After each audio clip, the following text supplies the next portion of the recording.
ikhtiar untuk mencetak generasi pemimpin di masa depan. Jadi ada kata kunci yang akan kita sampaikan pada kesempatan kali ini. Yang pertama adalah tentang potensi diri. Kemudian yang kedua adalah kepemimpinan. Nah, dua kata kunci ini sebelum nanti akan saya sampaikan tentang materi yang akan melebar kemana-mana, maka harus saya dudukkan terlebih dahulu terkait dengan term atau istilah potensi diri, kemudian kepemimpinan. Jadi kenapa kemarin panitia ini meminta tema besar untuk kegiatan plakat pada kesempatan hari ini, dan kemudian saya kasih tema yang disepakati, yaitu tadi ya, menggali potensi diri, menggali potensi kepemimpinan diri, ikhtiar untuk mencetak generasi pemimpin masa depan. Nah, saya ingin mewujudkan sebuah mimpi atau angan-angan atau cita-cita, ya, yang tentunya mimpi saya ini tanpa tercerabut dari sebuah konsep, ya. Ada konsep besar yang ada di benak saya bahwa secara umum setiap manusia itu memiliki potensi kebaikan, ya. Jadi kita mengenal adanya istilah fenotype dan genotype. Ya. Fenotype dan genotype ini memang diciptakan oleh Allah Subhanahu wa Ta'ala untuk kemaslahatan hambanya.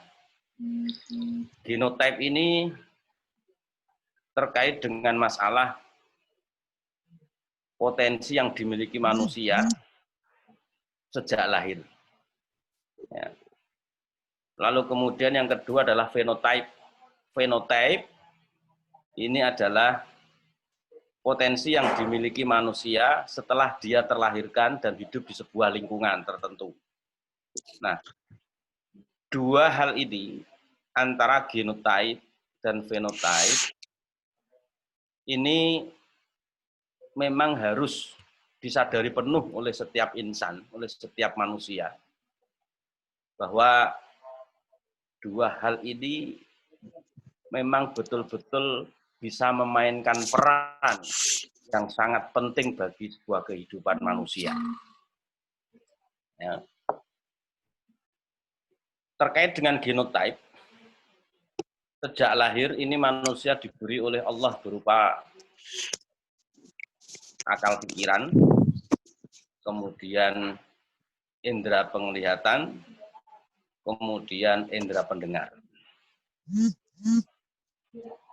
Wa ja'ala lakumus sam'a wal absara wal afidah qalilan ma tashkurun. Sesungguhnya Allah itu telah menciptakan bagi kalian al-absara, indera penglihatan, was-sam'a, dan indera pendengaran, kemudian wal afidah, akal pikiran. Nah, kenapa yang disebut oleh Allah ini tiga entitas tersebut, bukan yang lain? Yang disebut oleh Allah di situ adalah penglihatan, pendengaran, kemudian akal pikiran. Ini tentunya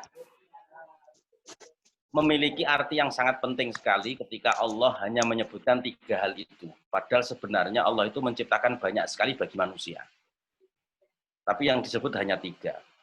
Ini tentunya memiliki arti yang sangat penting. Karena apa? Karena begini, ketiga hal ini, mata, penglihatan, telinga, pendengaran, kemudian akal, ini sebenarnya adalah tiga hal yang saling terkait dan tidak bisa terlepas. Ini secara umum. Secara umum, kita tidak membahas orang yang buta, kita tidak membahas orang yang tuli, ya, tapi ini secara umum. Ketika Allah telah memberikan pendengaran, penglihatan, dan akal pikiran kepada manusia, maka sesungguhnya tiga hal ini adalah saling terkait. Karena apa? Karena kita tahu bahwa agama, ya, yang diciptakan oleh Allah, dalam hal ini adalah agama Islam, itu... Halo? Halo? Halo? Bisa didengar? Bisa, Pak. Bisa, Pak. Bisa, Pak. Bisa. Oke, saya lanjutkan. Lanjut saja, Pak. Jadi apa artinya ketika Allah hanya menyebutkan tiga entitas tersebut? Pendengaran, penglihatan, kemudian akal pikiran. Karena tiga hal ini adalah saling terkait. Nah, Allah menciptakan agama Islam ini, ya, ini kan bisa diterima dan bisa dipahami oleh para pebeloknya.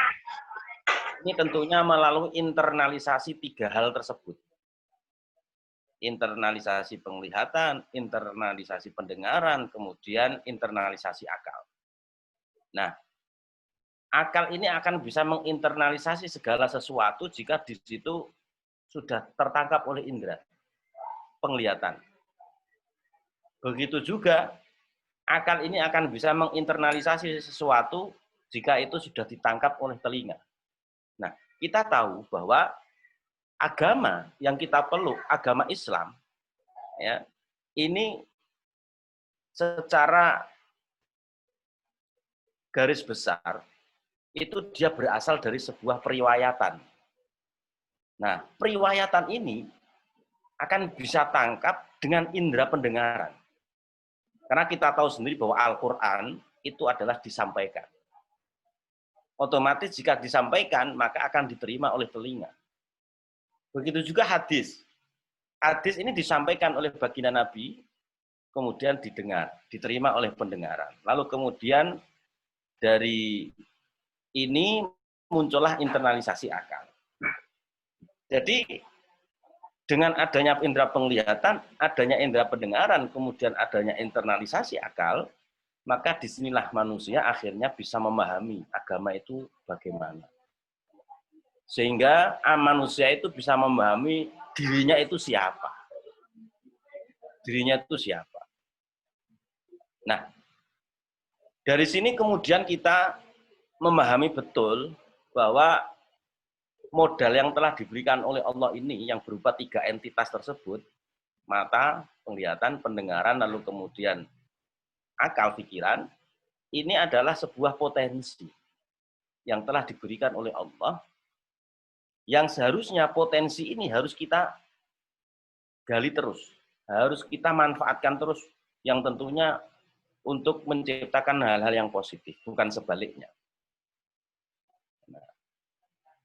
Itu secara genotype, bahwa manusia sejak lahir itu diberi oleh Allah tiga entitas tersebut yang paling pokok. Ya. Karena bagaimanapun juga kita menyadari bahwa ad-dinu aklun. Agama itu adalah rasional. Faladina liman la aklalahu. Barang siapa yang tidak punya akal, maka dia tidak akan punya agama. Ya, di sini kita melihat agama ini memiliki internalisasi akal. Kemudian yang kedua, agama ini adalah merupakan realitas wahyu. Jadi Islam itu sebenarnya menggabungkan antara akal dan wahyu.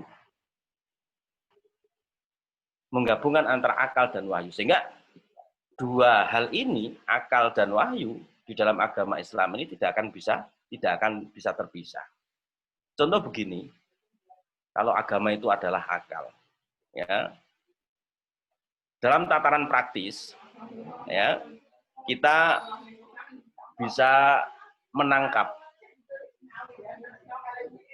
bangunan logika kita ini bisa menangkap bahwa di dunia ini ada Tuhan, bahwa Tuhan itu ada.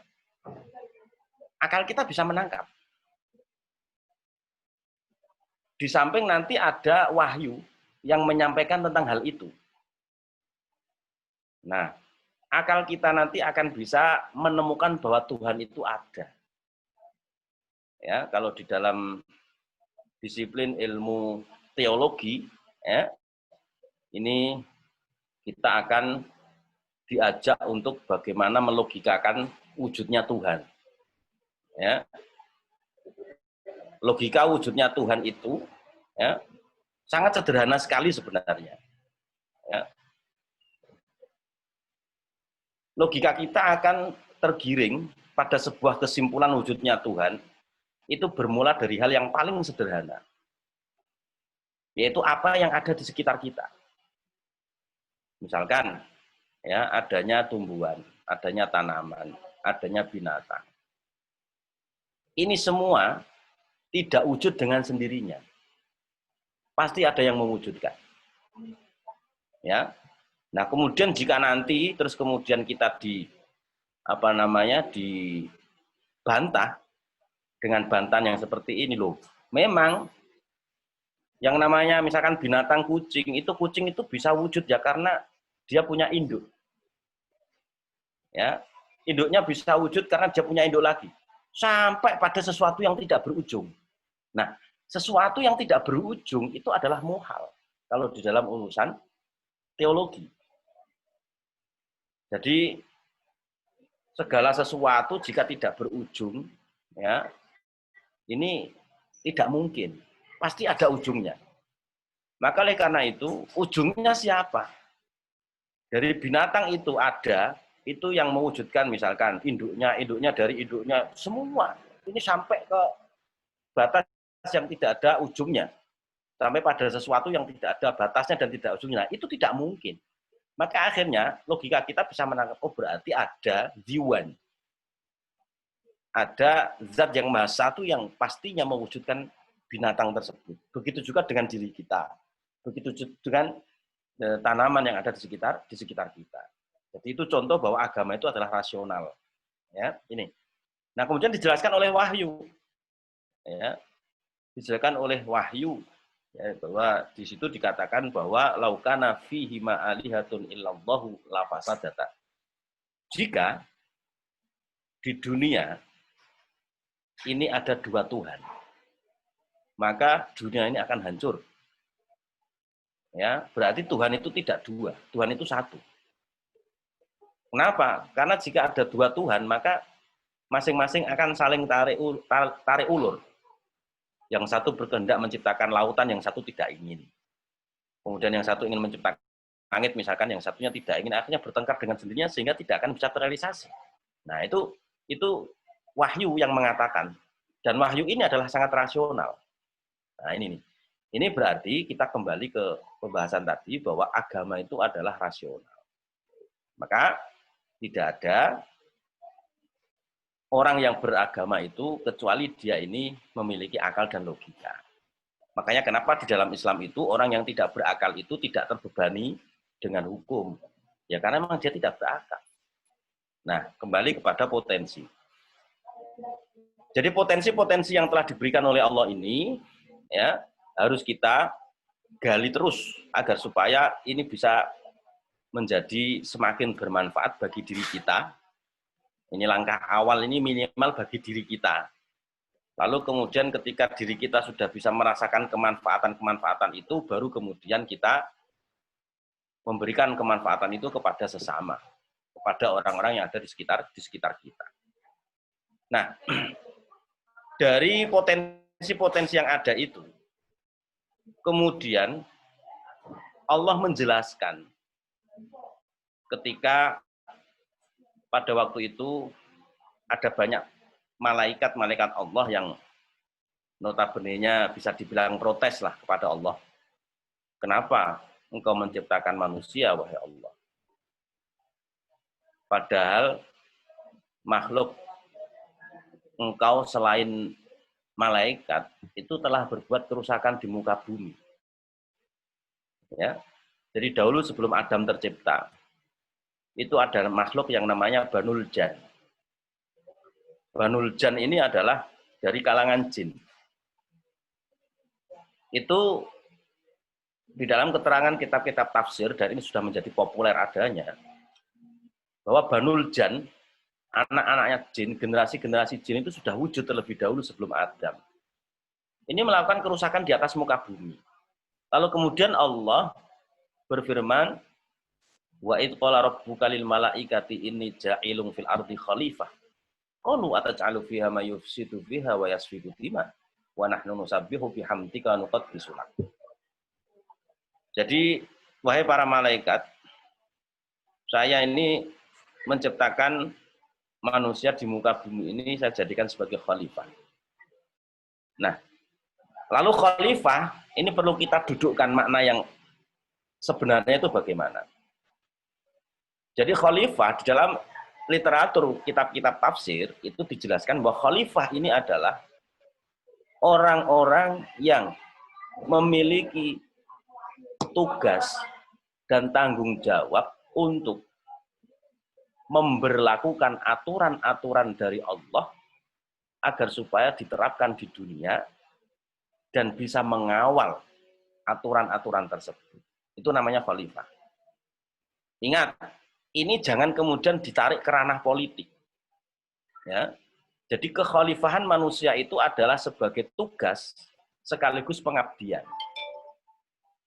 Ya, makanya diri kita itu sebenarnya memiliki status sebagai khalifah, yaitu orang-orang yang memberlakukan aturan-aturan Allah di muka bumi ini. Ini masing-masing diri kita. Nah, aturan Allah itu yang bagaimana? Yang harus kita kawal dan harus kita terapkan di muka bumi. Jadi, aturan Allah itu ya jangan kemudian hanya difahami dengan pemahaman yang sempit. Aturan Allah jangan hanya difahami hukuman potong tangan. Aturan Allah jangan hanya difahami aturan yang berupa hukuman mati. Ya. Akan tetapi, apa yang disimpulkan dan apa yang diambil secara garis besar oleh para ulama kita, ya, aturan-aturan Allah ini adalah setiap perkara yang berorientasi melangit sekaligus berorientasi membumi. Yaitu menciptakan keteraturan-keteraturan hidup ini dalam kaitannya membangun hubungan melangit dan membangun hubungan yang membumi. Hubungan melangit artinya adalah apa? Kita menerapkan aturan-aturan urusan ibadah. Kemudian kita menerapkan aturan-aturan yang terkait dengan muamalah, interaksi dan transaksi. Nah, aturan-aturan muamalah ya, ini sangat banyak sekali di dalam agama Islam yang sehingga Al-Qur'an ini di dalam urusan aturan yang bersifat muamalah atau interaktif ini digambarkan secara umum saja atau grand teori saja. Untuk masalah rincian teknisnya itu dipasrahkan oleh Allah kepada akal manusia. Jadi makanya urusan ketatanegaraan misalkan, ini urusan interaksi, untuk urusan interaktif. Oleh karena itu, urusan tata negara ini tidak ada aturan yang paten dari Allah Subhanahu wa taala bahwa negara ini harus berbentuk khilafah. Itu tidak ada. Tidak ada. Ya, jadi makanya di sini saya tegaskan kembali bahwa khalifah ini jangan kemudian ditarik kepada ranah politik. Khalifah itu bukan khilafah. Khalifah ini adalah tugas dan kewajiban kita sekaligus pengabdian kita di dalam bagaimana agar supaya keteraturan hidup di bumi ini ya bisa tercapai dan bisa terrealisasi. Nah, oleh karena itu paling tidak kita harus memulai dari diri kita sendiri. Ibda' binafsik. Ibda' binafsik. Kita harus memahami betul, paling tidak aturan ini harus kita terapkan kepada diri kita. Aturan ini harus kita terapkan pada diri kita terlebih dahulu, sebelum nanti ya akan kita terapkan kepada orang-orang yang ada di sekitar kita. Nah, inilah yang kemudian dikatakan, ya, saya lebih cenderung setuju untuk mengatakan khalifah ini adalah potensi kepemimpinan diri. Potensi kepemimpinan diri. Artinya begini, kita diciptakan sebagai khalifah oleh Allah, artinya apa? Paling tidak kita ini bisa menjalankan tugas dan fungsi kita sebagai khalifah, yaitu apa? Menerapkan aturan-aturan Allah minimal untuk diri kita sendiri. Nah, menerapkan aturan untuk diri kita sendiri berarti kita ini sedang berusaha untuk memimpin diri kita sendiri. Ya, kita pimpin diri kita sendiri. Artinya apa? Kita pimpin agar supaya diri kita ini bisa terarah kepada hal yang baik. Karena kita paham betul bahwa kepemimpinan itu apa? Kepemimpinan itu adalah sebuah usaha untuk mempengaruhi, ya, sebuah usaha untuk mempengaruhi seseorang ataupun komunitas, ya, agar supaya mereka bisa mencapai sebuah tujuan. Itu namanya kepemimpinan. Jadi kita berusaha untuk mempengaruhi diri kita dengan mengkontrol diri kita agar supaya diri kita ini bisa terarah kepada hal yang positif. Itu namanya kepemimpinan diri. Jadi oleh karena itu kita harus sadar betul bahwa kita harus memulai itu semua dari diri kita sendiri. Kita mencoba diri kita untuk bagaimana agar supaya bisa hidup terarah. Bagaimana kita berusaha agar supaya kita ini hidup bisa menjadi lebih baik. Baru kemudian, ya, ketika kita sudah baik, baru kemudian kita akan bisa mempengaruhi orang lain untuk melakukan hal yang positif. Ya, jadi ini harus kita sadari betul, ya, bahwa semua itu memang harus dimulai dari diri kita sendiri. Dalam sebuah logika filsafat dikatakan oleh Aristoteles, ya, man lam yata'allamil ta'ah la yastati'ul qiyadah. Barang siapa yang tidak pernah mau belajar untuk patuh, maka dia susah akan menjadi pemimpin. Itu kan berarti tersirat dari filsafat, logika filsafatnya Aristoteles bahwa kita ini harus bisa belajar patuh. Harus bisa belajar patuh. Berarti kan ini dimulai dari kita sendiri. Kita patuh kepada setiap aturan yang ada. Kita patuh kepada perintah Allah. Kita patuh kepada perintah dari pihak yang berwajib. Kita patuh kepada orang tua kita. Nah, ini kita belajar untuk taat, untuk patuh. Sehingga ya, ketika kita sudah terbiasa untuk patuh, maka menurut logika filsafat Aristoteles ini akan bisa memungkinkan kita menjadi pemimpin. Memungkinkan kita menjadi pemimpin. Jadi intinya, ya, yang perlu kita lakukan sebagai langkah awal dan langkah yang paling mendasar itu adalah coba kita memimpin diri kita sendiri. Jadikan hidup kita ini menjadi lebih baik. Perilaku kita jadikan perilaku yang baik. Yang sebelumnya tidak baik, kita rubah. Diri kita menjadi lebih baik. Baru kemudian, ya, ini nanti akan bisa mempengaruhi orang lain. Ya, akan bisa mempengaruhi orang lain. Tapi jika diri kita ini tidak baik, maka pengaruh yang akan muncul ini juga pengaruh yang tidak baik. Ya, pengaruh yang akan muncul juga pengaruh yang tidak baik. Karena tadi telah saya sampaikan bahwa manusia itu memiliki potensi yang dilihat dari dua sisi tadi, genotype dan phenotype. Nah, genotype ini jika diprosentase, ya, jika diprosentase dibanding dengan phenotype, ini genotype ini memiliki prosentase sekitar 25%. Selebihnya ini adalah phenotype.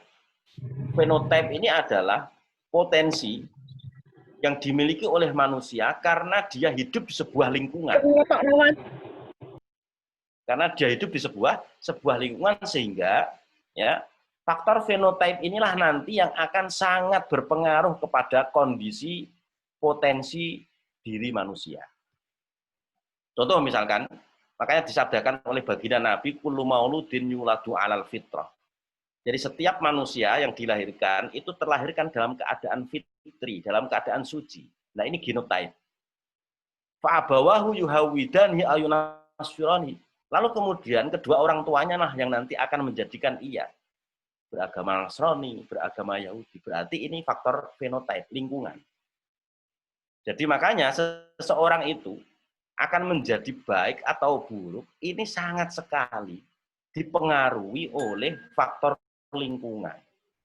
Maka faktor lingkungan inilah yang kemudian nanti dikatakan sebagai fenotype manusia yang mempengaruhi ya potensi yang dimiliki oleh manusia.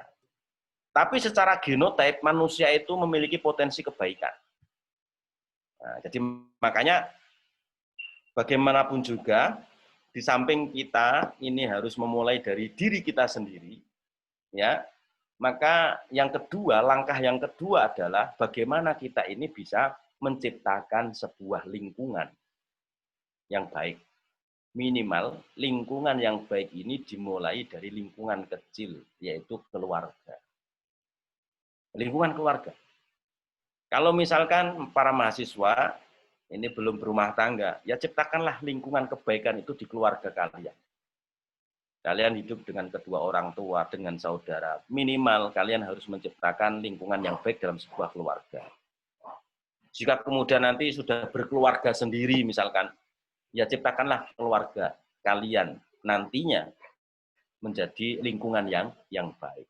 Karena saat ini kita butuh, ini telah kami sampaikan dulu waktu di Disnatalis ya, ini kita sebenarnya itu sedang membutuhkan bagaimana menciptakan suaka generasi. Suaka generasi. Jadi generasi kita ini harus kita lindungi dengan menciptakan sebuah lingkungan yang steril, lingkungan yang baik. Maka saya harap ini nanti Formi paling tidak ini lingkungan yang ada di kampus misalkan atau di lingkungan di akademisi misalkan, ini cobalah nanti Formi bisa berusaha untuk menciptakan bagaimana agar supaya lingkungan Formi ini menjadi lingkungan yang steril, sehingga lingkungan ini nanti akan bisa menjadi suaka generasi. Yaitu. Jadi yang pertama tadi, langkah yang pertama kita mulai dari diri kita sendiri, kita menyadari betul bahwa kita ini punya fungsi, tanggung jawab sekaligus pengabdian, yaitu sebagai khalifah. Artinya apa? Kita punya tanggung jawab untuk memimpin diri kita sendiri. Kemudian yang kedua, kita berusaha untuk menciptakan bagaimana agar supaya lingkungan kita ini menjadi lingkungan yang baik, lingkungan yang steril, terjauhkan dari hal-hal yang negatif. Sehingga ketika nanti ada pihak yang masuk di lingkungan itu, maka secara otomatis dia akan bisa terpengaruh dengan pengaruh yang baik. Kemudian yang ketiga, baru ya kita nanti melakukan dakwah. Nah, ini kita melakukan dakwah. Nah, seorang dai itu sebenarnya bisa kita katakan sebagai pemimpin. Kenapa? Ya karena dai itu usahanya adalah untuk mempengaruhi orang lain. Ya, mempengaruhi orang lain. Nah, kepemimpinan ini adalah sebuah usaha untuk mempengaruhi orang lain. Berarti pemimpin ini adalah orang yang berusaha untuk mempengaruhi orang lain agar supaya orang lain ini bisa mencapai sebuah sasaran atau target atau goal atau tujuan utama. Nah, di dalam dakwah ya kita ini jika mempengaruhi orang lain, maka ada beberapa hal yang perlu diperhatikan di dalam berdakwah. Yang pertama adalah bagaimana dakwah itu harus mencerminkan dakwah yang santun. Kita harus santun di dalam berdakwah.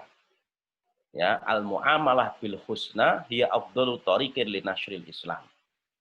Ya, saya punya buku ya, tapi berbahasa Arab ya. Di situ saya menuliskan sebuah cerita para ulama salaf soleh, yaitu para tabi'in pada waktu itu ya. Bagaimana beliau itu berdakwah. Lalu kemudian di situ saya simpulkan dari sebuah cerita ya. Jadi buku ini sebenarnya buku tentang pelajaran yang bisa kita ambil dari perjalanan cerita para ulama. Ini berbahasa Arab ya. Ini belum terbit ya. Nah, ini sebentar lagi kalau sudah momennya sudah tepat nanti akan diterbitkan. Nah, itu di situ saya menyimpulkan bahwa ternyata al-mu'amalah bil husna hiya afdalu thariqin li nashril Islam. Jadi kesantunan, perilaku yang baik, interaksi yang baik, ini akan bisa menjadi cara yang paling efektif dan paling utama di dalam menyebar dakwah Islam. Artinya apa? Jika kita santun di dalam berdakwah, maka kemungkinan besar dakwah kita akan menjadi sukses. Artinya sukses itu yang akan terpengaruh dengan dakwah kita ini menjadi maksimal. Ya. Lalu kemudian yang kedua, di dalam berdakwah, ya, kita harus paham betul bagaimana audiens atau publik yang sedang kita hadapi. Publik yang sedang kita hadapi, ya, ini masyarakat urban misalkan, masyarakat perkotaan misalkan. Kita harus memahami psikologis masyarakat perkotaan itu bagaimana. Psikologis masyarakat perkotaan ini adalah masyarakat yang memang haus akan ilmu agama. Maka yang perlu kita sampaikan ya kepada mereka ini adalah hal-hal yang penting, yang mendasar. Yang mendasar misalkan ya terkait dengan masalah ketuhanan, terkait dengan masalah prinsip-prinsip ibadah. Jangan kemudian kita menyampaikan hal-hal yang sifatnya banyak sekali perbedaan, justru kita sampaikan kepada mereka. Atau malah bahkan kita menyampaikan hal-hal yang sifatnya itu menjustifikasi kesalahan orang lain kepada mereka. Ini jangan. Ya. Maka kita harus memahami betul kondisi psikologis masyarakat urban. Karena apa? Jika masyarakat urban, masyarakat perkotaan yang notabene adalah haus agama, kok kemudian kita kasih materi-materi yang sifatnya ini adalah penuh dengan perbedaan. Apalagi ketika di situ ada materi-materi yang justru menjustifikasi kesalahan, praktek-praktek bentuk-bentuk ibadah yang selama ini sudah menjadi ya kebiasaan masyarakat. Ini nanti akan bisa memunculkan benturan di arus bawah. Ya, akan memunculkan benturan di arus bawah. Contoh misalkan kita berbicara di depan masyarakat urban yang notabene haus akan ilmu agama. Kok di sana kita menyampaikan tentang bahwa tahlilan itu bid'ah. Bid'ah itu sesat, sesat itu di neraka. Lalu kemudian kita menyampaikan bahwa ziarah kubur itu juga syirik. Wah, ini kan perkara-perkara yang nanti akan bisa memunculkan polemik di tengah masyarakat urban yang notabene mereka ini haus akan ilmu agama. Nah, ini jika kemudian nanti ditangkap oleh mereka, maka akan juga mempengaruhi cara berpikir mereka. Sehingga cara berpikir mereka ini menjadi cara berpikir yang rigid, cara berpikir yang keras. Sehingga setiap apapun yang bertentangan dengan keterangan yang disampaikan, ini nanti akan juga dihantam dan dihabisi oleh mereka. Nah, ini yang kita rasakan akhir-akhir ini. Kita harus paham betul bahwa psikologis masyarakat urban itu bagaimana, sehingga di dalam berdakwah kita juga harus menyampaikan hal-hal yang sesuai dengan psikologis mereka. Lalu kemudian yang ketiga, ya, di dalam berdakwah kita tidak boleh melakukan provokasi. Ya, kita tidak boleh melakukan provokasi. Jadi kemarin ada materi, ya, yang saya sampaikan di kelas kuliah saya, ya, kemarin tentang masalah dakwah itu bagaimana. Ya, apalagi ketika di media sosial. Ya. Jadi ketika kita dakwah di media sosial, ini karena memang musimnya baru musim pandemi, maka kita belum bisa untuk bertatap muka dalam berdakwah misalkan ya. Ini jika ada praktisi atau praktisi dai, mungkin misalkan dari pihak mahasiswa ada ya di antara mahasiswa yang memang selama ini sudah melakukan safari dakwah misalkan. Nah, ini kan ya terkendala dengan adanya pandemi ini. Maka paling tidak kita berdakwah melalui media sosial. Nah, berdakwah melalui media sosial ya, ini kemarin ada materi yang saya sampaikan Ya, bagaimana sih ya cara kita ini berdakwah melalui media sosial. Ya, jadi ini juga harus kita pikirkan. Ini kita harus bisa memberikan sebuah sebuah arahan ya kepada para praktisi dakwah. Nah, ini kita harus memahami betul bahwa ketika kita berdakwah di media sosial, paling tidak kita memahami betul apa yang akan kita sampaikan. Nah, sesuatu yang terkait dengan dakwah yang apa kita sampaikan, ya, ini ada beberapa hal, ya. Yang pertama, ya, informasi. Ya, jadi yang kita sampaikan, dakwah yang kita sampaikan di dalam media sosial ini ketika kita ambil secara garis besarnya itu ada dua hal. Pertama informasi, artinya informasi yang terkait dengan keagamaan. Kemudian yang kedua adalah opini. Yang kedua adalah opini. Jadi opini ya dan informasi yang kita dakwahkan ini harus kita perhatikan beberapa koridor. Nah, ini akan saya tampilkan mungkin akan saya cantum coba sebelumnya Mas hostnya ini mohon saya di approve untuk bisa menampilkan slide Mas. Ini di sini saya tidak bisa menampilkan slide karena hostnya mendisable saya ini. Coba Mas. Halo. Halo. Host. Tolong saya di-enable untuk bisa men-sharing materi. Halo.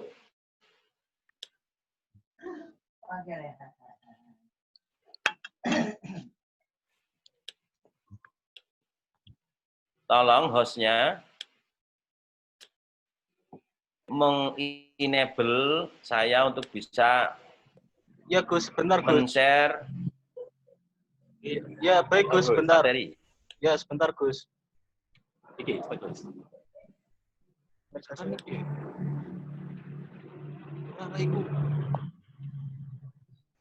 Biasa. Ya. Bisa ada? Sudah. Halo Pak. Ya Gus, sudah. Ya, oke. Sudah Gus. Ya, siap. Nah, ini coba.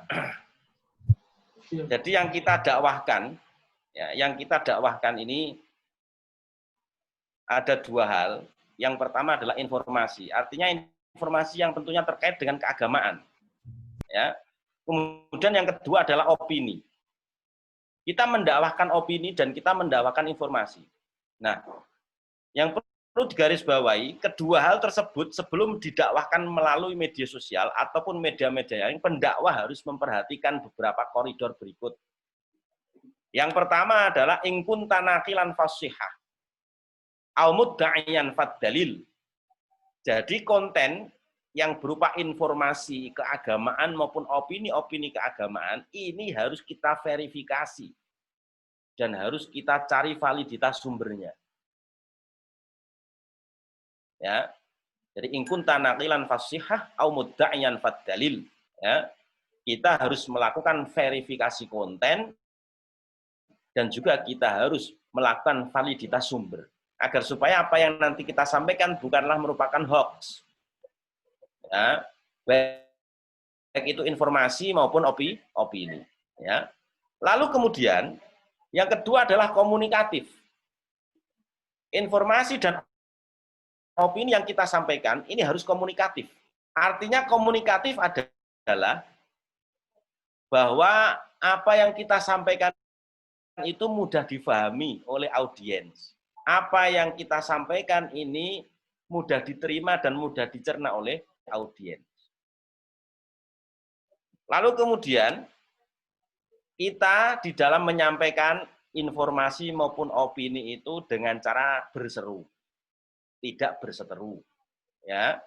kemudian sejuk dan tidak provokatif, lalu kemudian aktual dan kontekstual, lalu kemudian yang terakhir ini ayusnadal qaulu ila qailihi. Jika kita menyampaikan sesuatu dengan cara mengutip, maka sebutkanlah sumber dari kutipan itu. Kutipan itu munculnya dari siapa? Karena ini terkait dengan pertanggungjawaban keilmuan. Ya. Jadi ayusnadal qaulu ila qailihi. Jadi misalkan begini, ya. Misalkan kalian menyampaikan hal-hal yang kalian kutip, misalkan, ya. Jadi misalkan ada kutipan yang terkait dengan masalah membangun interaksi sosial dengan baik, ya.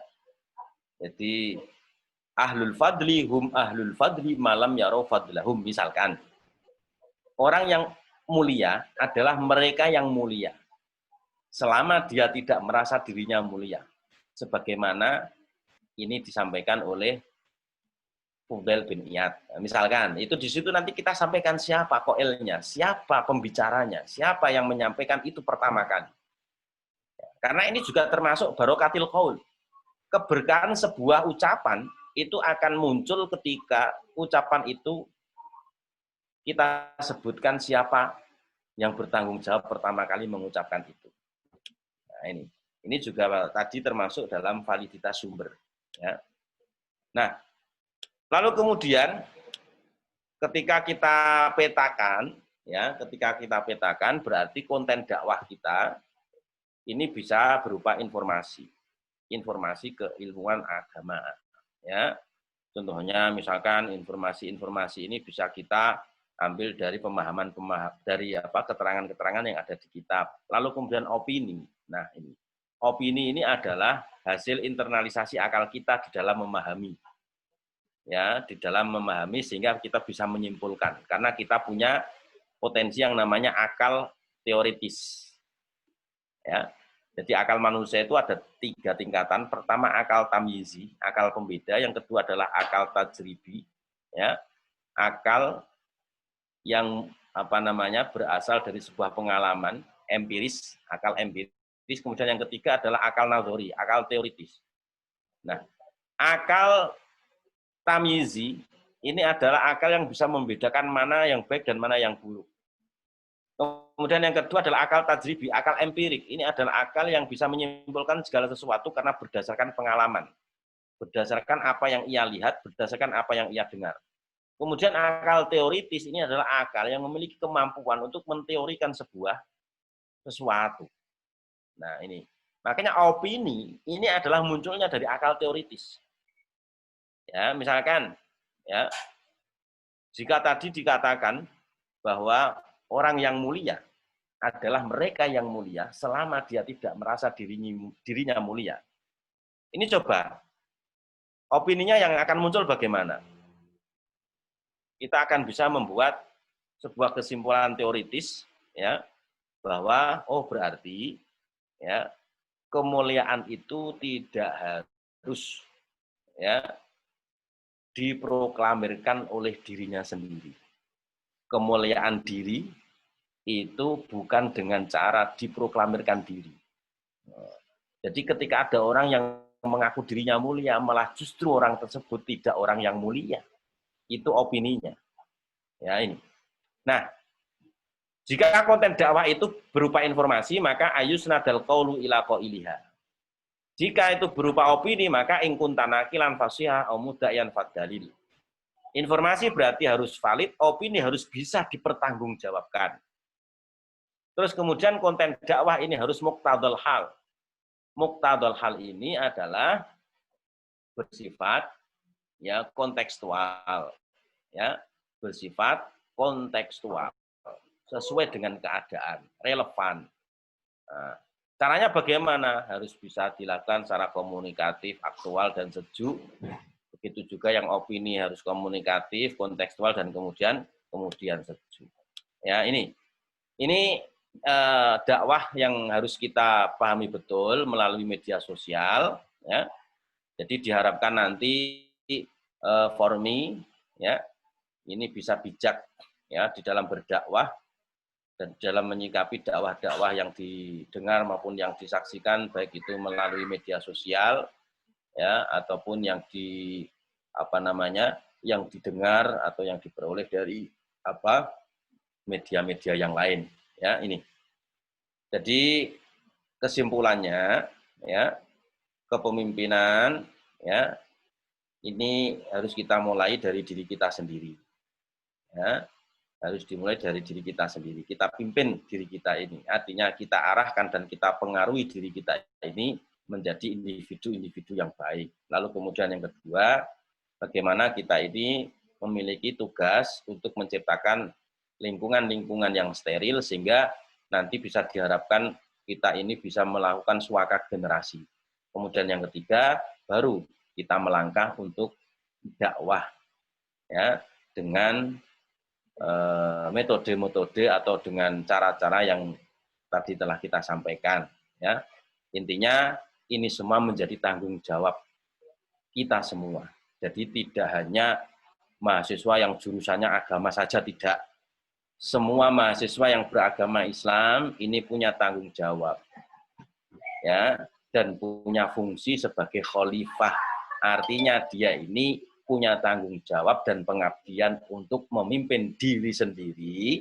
Lalu kemudian jika itu sudah maksimal, maka kita lanjutkan untuk bisa menciptakan sebuah lingkungan yang baik dan kemudian kita akan meneruskan itu ke jenjang melakukan dakwah. Ya, jadi itu yang bisa kami sampaikan para mahasiswa yang ada di Formi. Ya, jadi kurang lebihnya mohon maaf. Ya, segala kekurangan, segala kekhilafan pasti ada. Ya, dan itu adalah murni dari pribadi jika ada kesalahan. Tapi jika ada hal-hal yang sekiranya positif dan itu murni fadl dari Allah Subhanahu wa taala. Itu yang bisa kami sampaikan para adik-adik mahasiswa. Kurang lebihnya mohon maaf. Al-afu minkum wa akhiru da'wana alhamdulillahirabbil alamin. Assalamualaikum warahmatullahi wabarakatuh. Silahkan. Waalaikumsalam warahmatullahi wabarakatuh. Waalaikumsalam warahmatullahi wabarakatuh. Waalaikumsalam warahmatullahi wabarakatuh. Waalaikumsalam warahmatullahi wabarakatuh.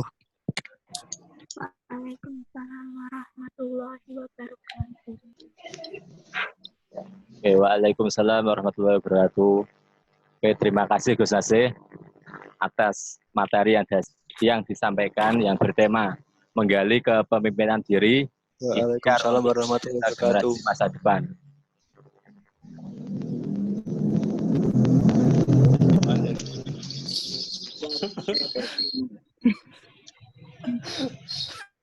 Oke, acara selanjutnya yaitu sesi tanya jawab, Gus. Ya, monggo. Oke, saya akan membacakan pertanyaan-pertanyaan yang sudah dikirimkan melalui grup WA. Ya. Itu kan contoh. Mikrofon matanya dulu. Kue dulu.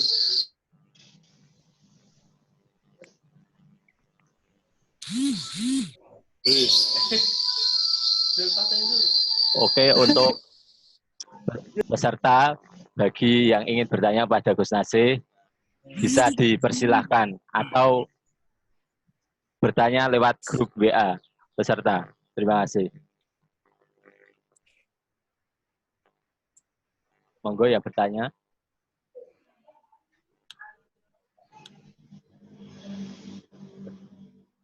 Kalau nggak ada pertanyaan berarti sudah paham semua ini. Ya. Saya bertanya. Oke, silahkan. Jadi waktu yang bahas dakwah, yang dimaksud lingkungan yang steril dalam metode dakwah itu yang seperti apa? Oke. Langsung saya jelaskan ini, Mas. Ya, silahkan dijawab, Gus. Ya. Langsung Jadi saja. begini, ya. Oke. Itu langkah yang kedua, Mbak ya, sebelum kita berdakwah, Mbak. Jadi begini tadi saya sampaikan bahwa minimal untuk mencetak generasi pemimpin, ya itu kita mulai dari diri kita sendiri. Ibda binafsi.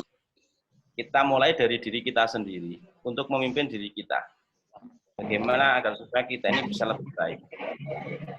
Ya. Lalu kemudian ketika itu sudah kita lakukan secara optimal, maka kita punya tugas dan kewajiban bagaimana kita menciptakan lingkungan. Ya, lingkungan yang steril artinya apa? Kita berusaha untuk memberikan suasana-suasana yang positif di lingkungan kita hidup, minimal itu kita di lingkungan keluarga. Misalkan begini Mbak, misalkan begini. Kira-kira sampean bisa enggak ketika di sebuah lingkungan jenengan hidup, minimal di keluarga jenengan, kalian menghidupkan suasana-suasana religi, misalkan begitu azan maghrib, aktivitas yang mulai TV menyala, lalu kemudian kegiatan-kegiatan di luar ibadah ini dihentikan dulu, misalkan TV dimatikan, ya, lalu kemudian kita berjamaah, ya, atau paling tidak pergi ke musola atau pergi ke masjid, lalu kemudian setelah itu mengaji Al-Quran, baru kemudian setelah itu dilakukan, ya, ini kemudian kita melakukan aktivitas yang lain, misalkan boleh nonton TV atau apa. Nah, ini budaya-budaya seperti ini kita jadikan sebagai keseharian di dalam lingkungan keluarga kita, ya. Jadi itu lingkungan yang positif, ya. Nah, jika itu memang sudah tercipta minimal dari lingkungan keluarga kita, maka langkah yang selanjutnya adalah kita berdakwah. Nah, yang dimaksud dengan berdakwah ini adalah kita menyampaikan kepada orang lain di luar diri kita, ya, di luar diri kita, entah itu kepada keluarga kita, entah itu kepada tetangga kita, entah itu kepada kawan-kawan kita, ya, mengajak kepada hal-hal yang positif, ya, mempengaruhi mereka agar supaya mereka terpengaruh dengan hal yang positif. Bukan berarti lingkungan steril dalam dakwah, bukan, ya. Artinya bahwa itu permasalahan yang lain, ya. Jadi kita memimpin diri kita, lalu kemudian kita ciptakan lingkungan yang steril, baru kemudian kita berdakwah. Lingkungan yang steril kita mulai dari keluarga kita. Kira-kira bisa enggak ya saya menghidupkan suasana religi di waktu maghrib di keluarga saya, misalkan, ya, TV mati, ya, lalu kemudian aktivitas di jamaah di musola atau di masjid atau di rumah sendiri. Setelah itu mengaji Al-Quran, deres Al-Quran, misalkan. Nah, itu kita hidupkan, ya, di suasana maghrib, misalkan. Ya. Nah, sekarang kan begini. Ketika kita melihat realita yang ada di masyarakat, ya, sekarang itu budaya-budaya budaya religius yang ditampakkan di waktu maghrib itu sudah tidak ada, sudah jarang ditemukan. Bahkan maghrib TV nyala itu hal yang biasa untuk kondisi sekarang ini.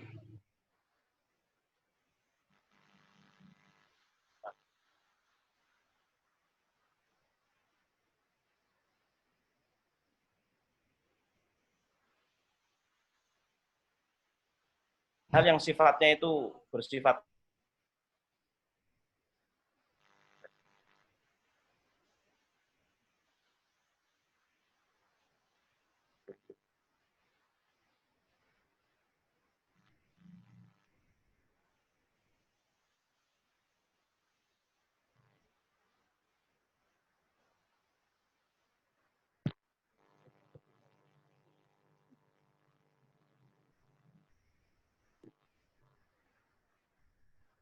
menjadi sebuah lingkungan yang steril.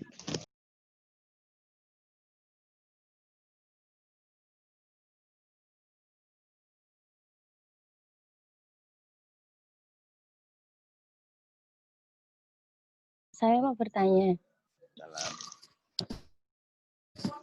Ya, silakan. Apa jadinya jika seseorang kan mendakwahkan sesuatu, tapi seseorang itu tidak bisa melakukannya sendiri?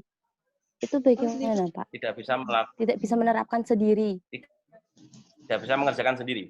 Iya, tapi dia itu menceramai orang lain untuk berbuat seperti itu, tapi dia sendiri tidak bisa berbuat seperti itu. Makanya, ini saya jawab langsung ya.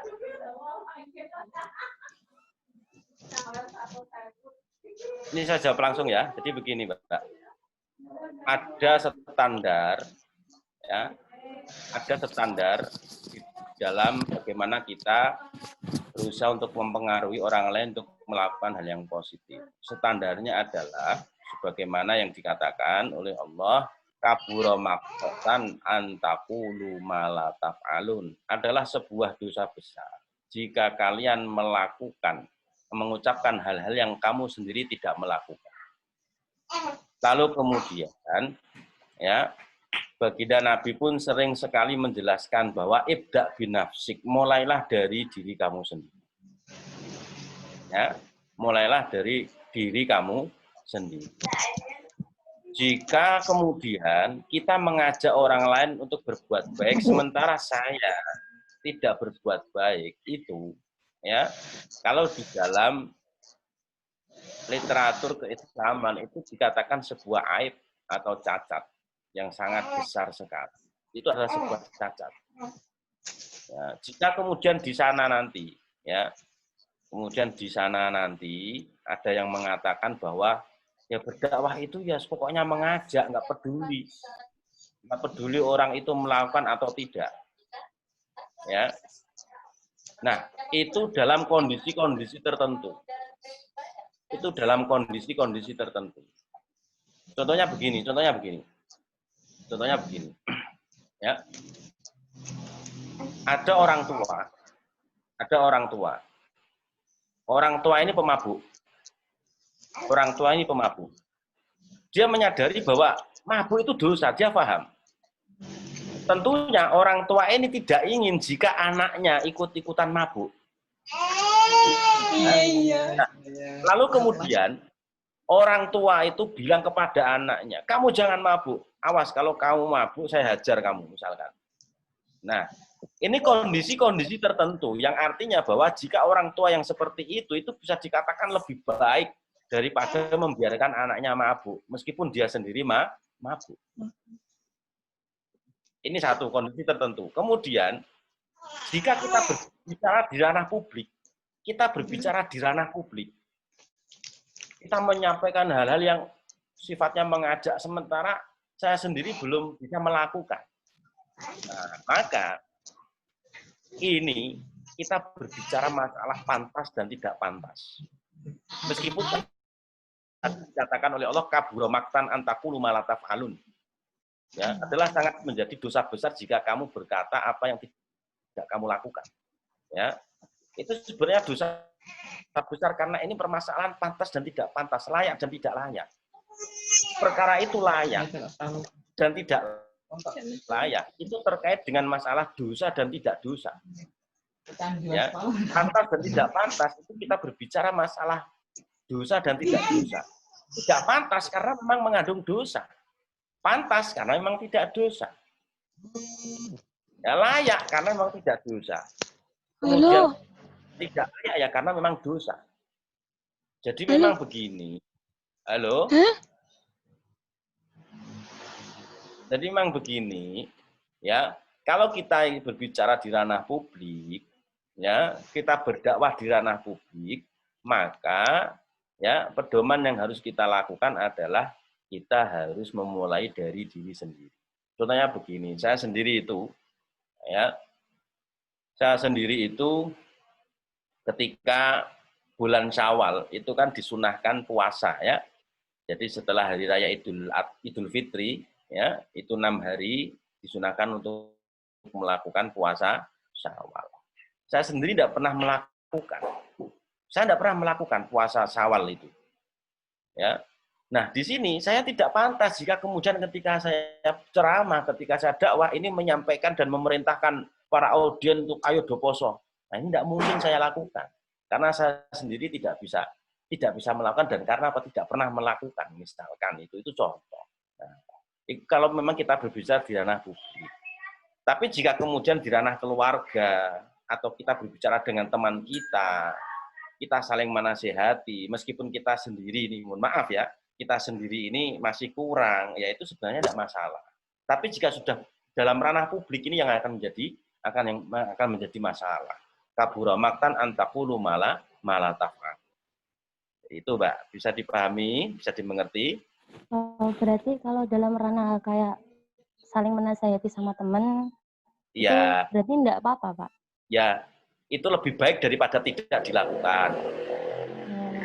Ya, Tapi baik, kalau Pak. kita Terima berbicara kasih. dalam ranah publik, ya, kita harus mengaca diri kita sendiri lah.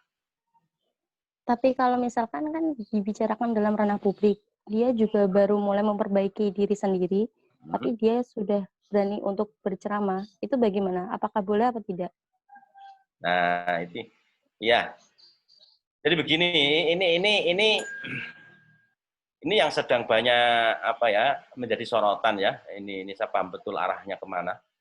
Jadi sekarang itu banyak yang sedang hijrah ya. Jadi pergerakan hijrah itu baik. Hijrah itu baik. Hijrah yang dimaksud oleh kaum milenial sekarang itu ya maksudnya berubah dari yang tidak baik menjadi lebih baik.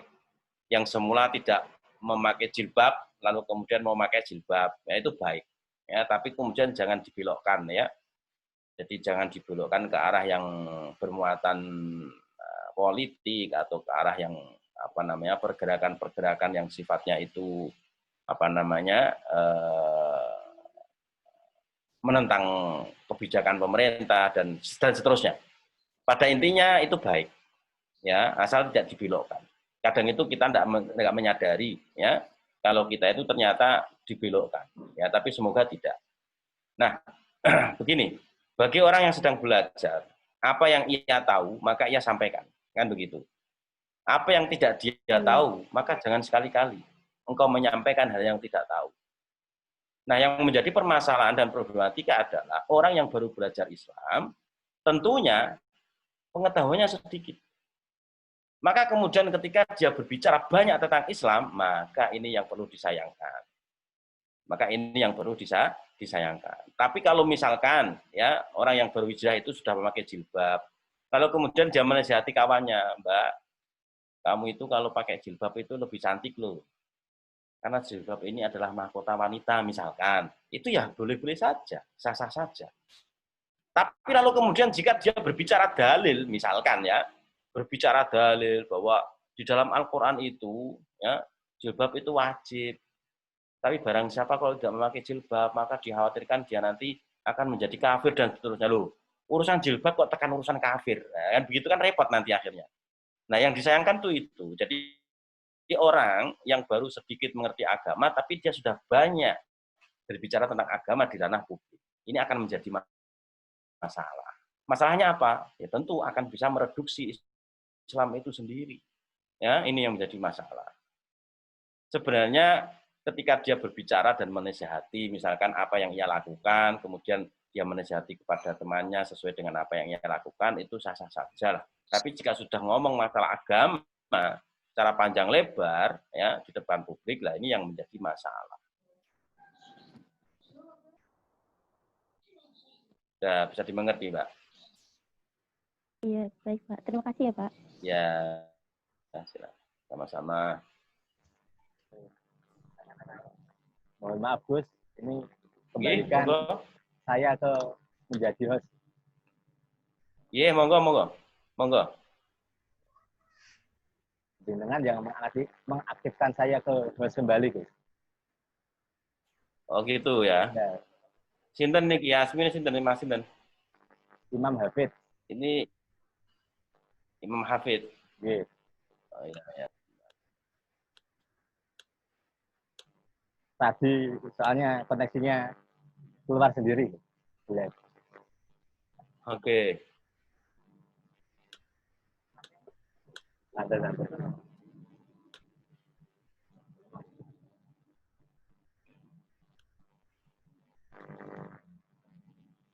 Yes. Ya. Oke, terima kasih Gus atas penjelasannya. Oke.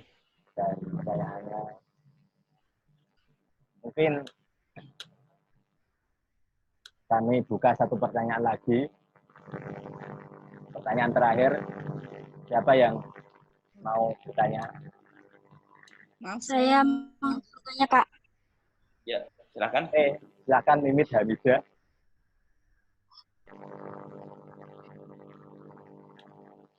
Wabarakatuh. Halo. Sebelumnya kan sudah sering dibicarakan tentang kepemimpinan. Kepemimpinan kan biasanya diartikan sebagai karakter sekaligus soft skill untuk membimbing dan mendorong orang lain untuk mencapai sasaran dan target. Nah, sebelum bisa mendorong atau membimbing orang lain kan alangkah lebih baiknya kita seperti yang Bapak sampaikan tadi, kita harus bisa memimpin diri kita sendiri. Ya. Kemudian pada kepemimpinan sendiri itu ada 2 tipe. Yang pertama itu bisa karena sudah terbiasa atau berasal dari bakatnya, dan yang kedua karena spontanitas. Kemudian bagaimana cara mengasah agar kita juga bisa memimpin diri kita sendiri menurut Islam, atau misalnya Bapak bisa memberikan tips untuk para mahasiswa terkait tadi memimpin diri sendiri. Terima kasih. Oke, terima kasih. Ini langsung saya jawab. Jadi kalau kita berbicara tentang teori kepemimpinan, itu banyak sekali teori. Yang sebetulnya dari teori yang ada itu saya pribadi kurang setuju. Ini harus melahirkan satu lagi teori yang harus kita lakukan riset dan penelitian. Ya, karena begini, ada teori kepemimpinan itu yang pertama adalah teori sifat. Teori sifat ini artinya bahwa leaders are born, not made. Bahwa pemimpin itu dilahirkan, bukan diciptakan. Artinya ini ada unsur faktor terah, ya, terah pemimpin. Nah, ini saya tidak setuju. Ya, karena bagaimanapun juga ketika kita berbicara terah, ya, jadi pemimpin itu murni dan serta-merta ini berasal dari terah. Saya tidak setuju, karena kenyataannya banyak sekali orang yang tidak memiliki terah pemimpin juga bisa menjadi pemimpin. Karena memang juga disampaikan tadi bahwa manusia itu juga diciptakan oleh Allah sebagai khalifah. Khalifah itu artinya pemimpin, minimal memimpin dirinya sendiri. Lalu kemudian yang kedua ada lagi teori lingkungan. Ya, teori lingkungan ini artinya bahwa orang itu bisa memiliki jiwa pemimpin karena memang dia terlatih dengan lingkungan, terlatih dengan lingkungan. Contoh kecil begini, dalam skup lingkungan Formi misalkan ya, dalam skup lingkungan Formi. Nah, ini ketika kita terbiasa dengan semua kegiatan yang diadakan, misalkan, terus kemudian kita membuat sebuah kepanitiaan, dan kepanitiaan itu ada ketuanya dan seterusnya, maka di sini nanti ya akan muncul ya jiwa-jiwa pemimpin, ya, akan muncul jiwa-jiwa pemimpin. Itu karena memang faktor lingkungan, karena kita hidupnya di lingkungan Formi yang banyak sekali kegiatan yang di situ ada kepanitiaan dan ada ketua panitianya. Nah, lalu kemudian lagi ada teori yang namanya teori perilaku. Ya. Nah, teori perilaku ini adalah karena dia memiliki daya tarik dari kepribadiannya, sehingga kepribadiannya ini melahirkan perilaku-perilaku yang positif, sehingga orang melihat, wah, orang ini cocok untuk dijadikan sebagai pemimpin. Nah, ini yang mendekati kecocokan saya ya. Jadi teori perilaku ini juga di antara dari teori kepemimpinan ini yang saya lebih cenderung sedikit cocok ini, teori perilaku. Lalu kemudian ada lagi teori karismatik. Ya, teori karismatik. Nah, teori karismatik ini karena karisma yang dimilikinya. Nah, karisma itu kan bisa diperoleh karena memang perilaku kan. Nah, ini hampir sama lah sebenarnya. Nah, jadi begini, bagaimana kemudian kita mengasah ya diri kita agar supaya jiwa kepemimpinan untuk diri kita ini bisa semakin tajam dan akhirnya bisa terrealisasi. Ada beberapa kiat memang sebetulnya ya. Ini kiat-kiat ini tentunya adalah merupakan hasil istihad atau hasil usaha para ulama, ya, ulama Islam tentunya, ya, di dalam menerjemahkan dan di dalam mengejawantahkan apa yang beliau pahami dari literatur, dari teks-teks Al-Quran maupun dari teks-teks hadis, ya. Nah, di antaranya yang pertama adalah bagaimana kita mengasah, ya, jiwa kepemimpinan kita atau potensi kepemimpinan kita sehingga ini akan bisa semakin tajam dan kemudian akan bisa terrealisasi. Yang pertama adalah kita harus memperbanyak melaksanakan kepatuhan dari aturan-aturan Allah itu. Kalau misalkan kita mendapatkan perintah atau kewajiban sholat 5 waktu, maka ini harus kita lakukan. Harus, tidak ada proses tawar-menawar sebenarnya. Jadi kepatuhan yang selalu kita laksanakan, ya, ini akan mengasah, ya, potensi kepemimpinan diri kita. Karena begini, dalam perintah Allah itu ada beberapa hal yang sangat unik. Contoh misalkan, sholat. Perintah yang berupa sholat, jika kita mau melaksanakan sholat itu dengan memperhatikan syarat, rukun, dan etikanya, maka secara otomatis kita nanti akan bisa terdidik dengan sholat. Sholat itu, ya, di sana akan bisa mendidik kita menjadi disiplin. Ya, karena apa? Ya, karena mau tidak mau waktu sholat kita harus sholat. Misalkan asar lah. Kita asar itu misalkan azan asar. Di situ mulai dari jam 3 lebih 10 menit ya sekarang, ya, sampai pada sebelum terbenamnya matahari. Maka di waktu itu kita harus sholat asar. Nah, itu berarti kita harus tepat waktu. Tidak boleh sebelum dan setelahnya. Berarti di antara itu tadi, jam 3 lebih sedikit sampai sebelum terbenamnya matahari. Lalu kemudian di dalam pergerakan sholat sendiri, ya, di dalam pergerakan sholat sendiri, ketika kita menyadari betul dan kita paham betul apa arti pergerakan sholat itu. Pertama, ya, kita takbiratul ihram. Ya, takbiratul ihram ini adalah bentuk kepasrahan total kita kepada Tuhan saat kita melaksanakan sholat. Ya, Allahu Akbar. Kita menyadari betul ketika kita sudah takbir, kita menyadari betul bahwa kita ini bukan siapa-siapa. Kita ini adalah hamba. Dan kita pasrah total kepada Tuhan. Maka di situ ada bacaan yang namanya inna sholati wa nusuki wa mahyaya wa mamati. Berarti di situ simbol kepasrahan ada di takbir. Ya. Lalu kemudian di situ ada ruku. Ya. Ruku itu berarti apa? Misalkan, ya, di dalam fikih dijelaskan, ya, bahwa pergerakan ruku, ya, pergerakan ruku ini adalah simbol bahwa penghormatan kita kepada Allah Subhanahu wa taala, ya, dalam derajat yang pertama ini adalah ruku. Jadi penghormatan kita kepada Allah ini derajat yang pertama, level yang pertama. Ini level yang pertama yang saya maksudnya adalah level yang paling rendah. Level yang pertama ini adalah dengan cara ruku. Ini adalah simbol penghormatan level pertama kepada Allah Subhanahu wa taala. Lalu kemudian ada lagi i'tidal. Ya, di dalam i'tidal bangun dari ruku itu di sana kita, ya, mengimplementasikan bahwa setelah kita melakukan penghormatan kepada Allah Subhanahu wa taala, ya, kita melepas baju kita, ya, jabatan kita. Baju itu artinya bahwa simbol apa, status kita, ya, di masyarakat, status kita di apa namanya, lingkungan, status kita sebagai pejabat misalkan, itu kan kita lepas, ya. Nah, kemudian kita i'tidal. Ya, i'tidal situ sami Allahu liman hamidah, Rabbana walakal hamd.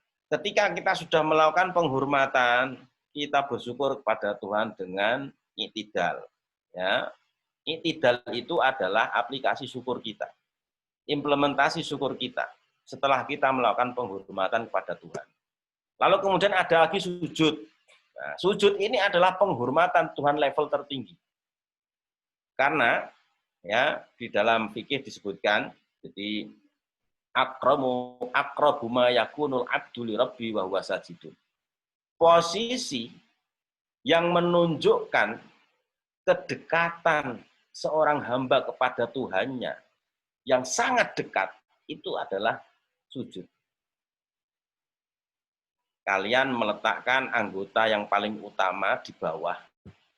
Anggota tubuh yang paling utama adalah kepala. Kita letakkan di bawah. Sementara anggota tubuh yang mohon maaf itu sebagai tempat keluarnya kotoran malah justru di atas.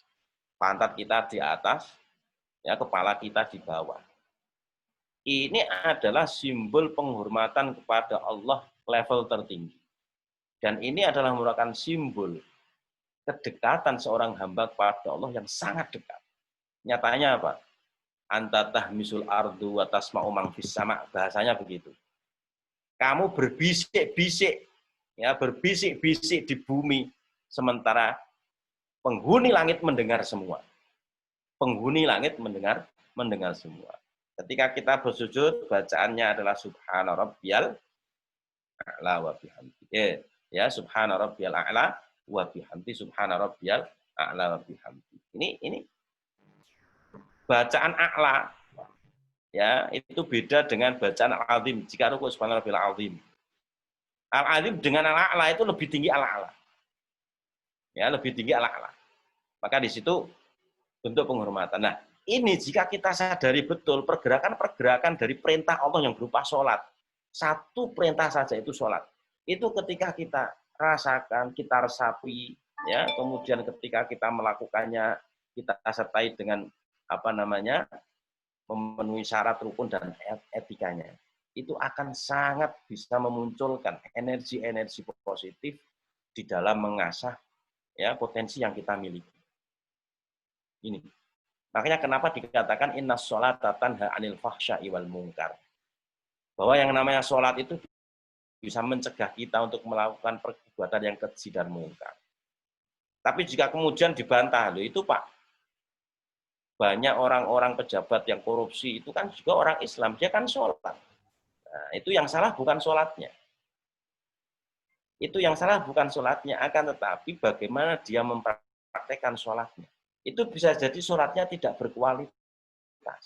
Makanya begini, ya kepatuhan kita kepada Allah Subhanahu wa taala yang nanti akan bisa kita jadikan sebagai sesuatu yang bisa mengasah potensi yang kita miliki, itu adalah kepatuhan yang harus berkualitas.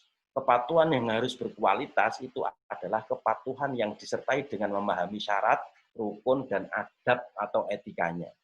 Seperti begini ya, sholat itu, ini adab dan etikanya kan khusyuk.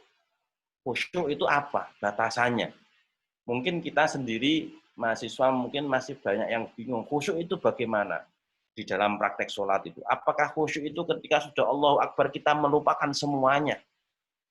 Apa kemudian nanti ketika Allahu Akbar masih terbesit pikiran, oh tadi saya menaruh uang di sini, kita ingat semua, apa itu tidak dikatakan khusyuk? Nah, batasan khusyuk di dalam sholat itu adalah bagaimana ketika kita membaca bacaan-bacaan yang ada di sholat itu kita bisa menghayati. Minimal menghayati artinya. Ya, misalkan alhamdulillahirabbil alamin arrahmanirrahim kita hayati. Itu namanya khusyuk. Tapi jika khusyuk kemudian digambarkan dengan melupakan segala urusan duniawi yang diingat hanya Allah, tidak ada manusia yang bisa. Tidak ada manusia yang bisa. Ya, itu di luar kemampuan manusia. Makanya kemudian jika kita sholat Allahu Akbar kemudian terlintas, oh iya tadi saya naruh uang di sini lupa. Jadi ingat uang. Nah, itu manusiawi. Kalau memang dia masih bisa menghayati apa yang dibaca, maka dia dikatakan khusyuk. Itu di antara adabnya.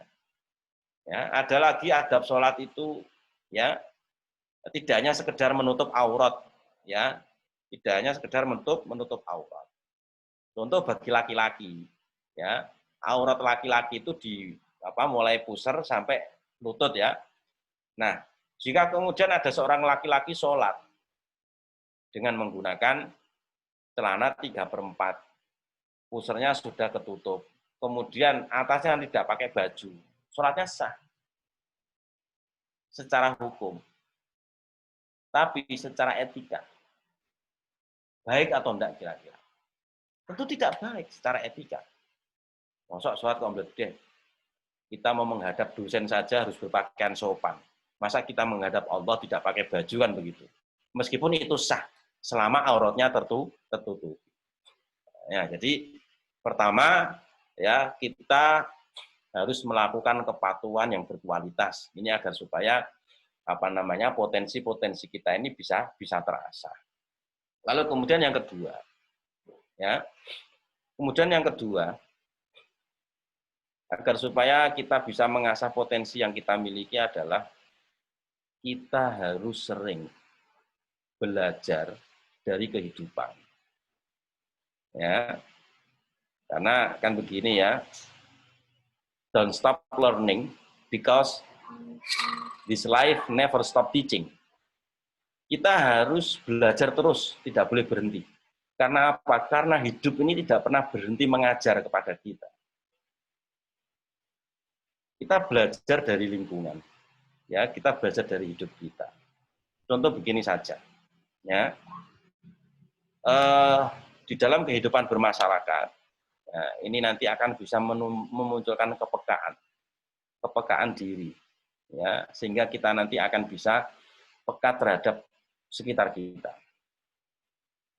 Tentunya kita mempelajarinya ini, ya, contoh begini.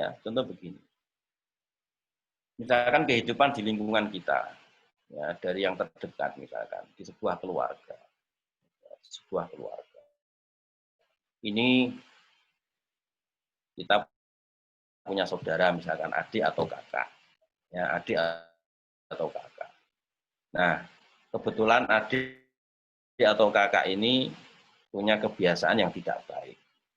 Kebiasaan yang tidak baik misalkan, ya, kalau malam begadang, nggak pernah tidur, akhirnya tidurnya di pagi hari, siang dibuat malam, malam dibuat hari. Ini kita harus bisa belajar dari situ. Ya, bagaimana cara belajar kita? Ya. Pelajarannya adalah kebiasaan-kebiasaan yang seperti itu. Ya, nanti akan bisa dirasakan, ya, oleh orang yang memang mau belajar, ya, bahwa berarti kegiatan yang seperti itu akan mengacaukan semuanya. Karena apa? Ya, aktivitas manusia itu di siang hari. Malam hari dijadikan untuk waktu istirahat. Wa ja'alna al-laila libasa wa ja'alna an-nahara ma'asya, kan begitu Allah berfirman. Akhirnya kalian bisa memahami berarti begadang itu tidak baik. Sehingga saya tidak akan melakukan hal itu. Itu belajar dari lingkungan terdekat. Kemudian di lingkungan masyarakat misalkan, lingkungan masyarakat sekitar misalkan. Kita belajar dari lingkungan. Kita baca. Misalkan kita punya tetangga, ya, yang tetangga ini kebetulan baik banget dengan kita. Ya. Lalu kemudian tetangga ini begitu respect pada kita. Ya. Itu nanti dibaca. Oh, kenapa tetangga itu bisa sampai seperti itu? Yang melatar belakangnya dia itu apa? Kok bisa sampai baik dan respect kepada saya misalkan. Ya, kita pelajari. Nah, ketika kita sudah membaca dan mempelajarinya, akhirnya kita bisa menemukan sebuah pelajaran dari kehidupan tersebut, dari lingkungan tersebut. Oh, berarti karena memang keluarga itu basicnya adalah basic orang yang berpengetahuan agama, dia sangat menghormati sekali tetangganya.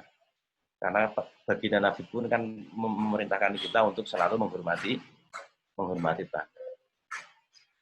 Ya, aljar, qobladar, kan begitu. Man kana yu'minu billahi wal yaumil akhir fal yukrim jarah, kan begitu.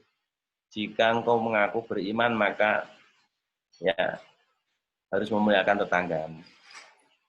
Nah, ini bisa kita ambil dari pelajaran ini bisa kita ambil dari hidup, ya, dari kehidupan. Jika misalkan ada tetangga yang tidak baik dengan kamu, itu apa masalahnya? Kita bacalah. Yang sehingga ini bisa menimbulkan kepekaan. Ya. Jadi kita belajar dari hidup, belajar dari lingkungan yang mana di situ kita hidup. Ini akan bisa mengasah apa?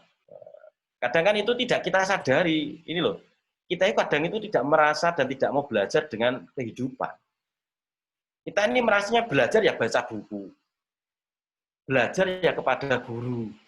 Itu kita memahaminya hanya sebatas itu saja. Tapi jika kita mau belajar dengan lingkungan, ya ini justru akan bisa efektif. Ya akan bisa efektif. Artinya belajar dari kehidupan ini bisa mempersiapkan kita nanti hidup di tengah kehidupan. Ya, makanya jangan berhenti belajar dengan lingkungan karena kehidupan ini tidak pernah berhenti untuk mengajar pada kita. Kemudian yang terakhir, ya ini singkat saja.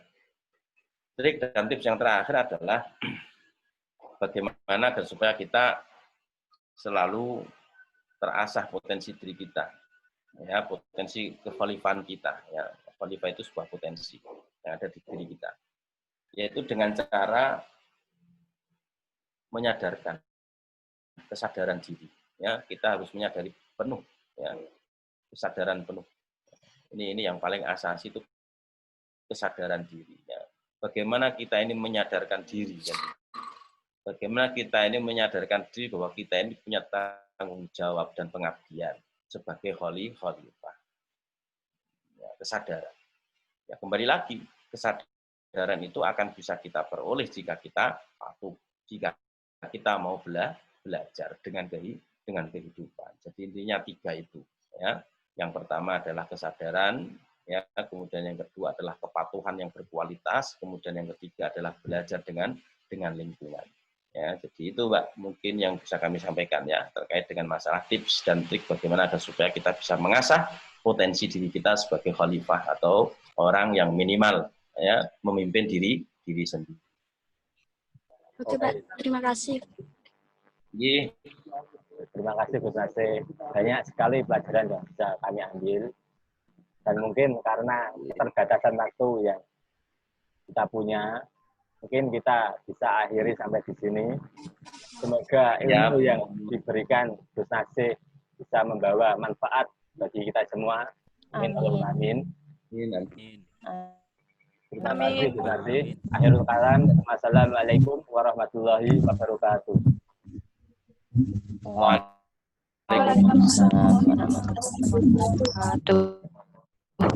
Waalaikumsalam warahmatullahi wabarakatuh. Waalaikumsalam warahmatullahi wabarakatuh. Gus Nasih bisa meninggalkan Zoom, nggak apa-apa. Ya. Untuk peserta, mohon untuk tetap di sini sebentar.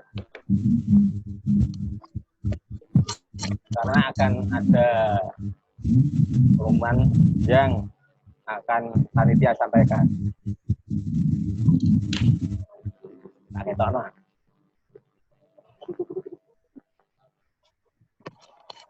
Oke, terima kasih semua telah mengikuti mulai dari acara pembukaan sampai materi tadi yang disampaikan oleh Gus Nasih. Semoga ilmu yang kita dapat bisa bermanfaat untuk semuanya. Dan untuk menindaklanjuti materi yang telah disampaikan Gus Nasih seperti yang Ahromi tadi sampaikan.